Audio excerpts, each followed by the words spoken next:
এই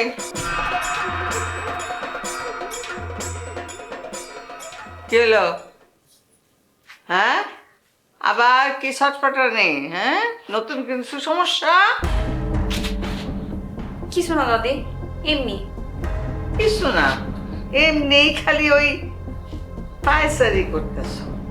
কি হয়েছে আমার কও?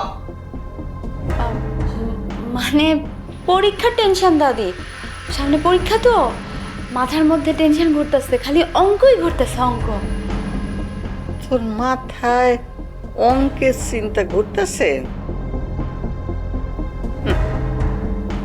না রে, তোর মাথায় তো অঙ্কের চিন্তা না,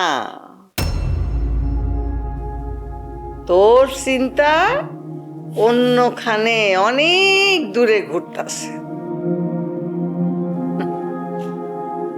নাতি রে, এই বয়স তো আমাগো ছিল, আমরাও পার করছি। তোমার এই ছটফটানি যে কিসের সেইটা আমি ঠিকই বুঝতে পারতেছি। দাদিরে কি কর ঠিক হইব? আমি কিসে যন্ত্রণে আছি? নয়ন ভাইয়ের কথা কইলে দাদি কিভাবে নিব? না বাবা, ভয় লাগে। যদি দাদি রাইগা যায়, যদি আব্বারে কয়ে দেয়।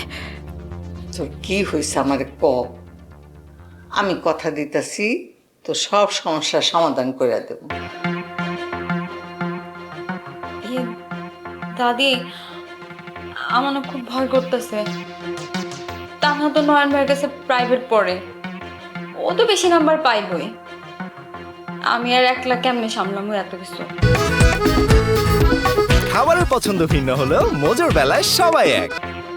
পড়া দিয়া মানুষ বড় হয় ঠিক আছে, কিন্তু তোমার মনের মধ্যে ওই চিন্তা না,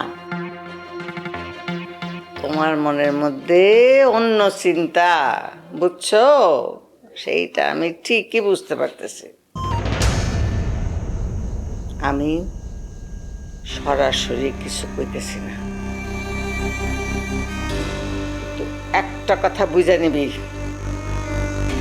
যা করতেছস ভাইবা চিন্তা বুঝা তারপরে করবি। একবার যদি ভুল করে ফেলস, সারাটা জীবন আগুনের মধ্যে জ্বলবি, কাউরে কইতেও পারবি না, সইতেও পারবি না।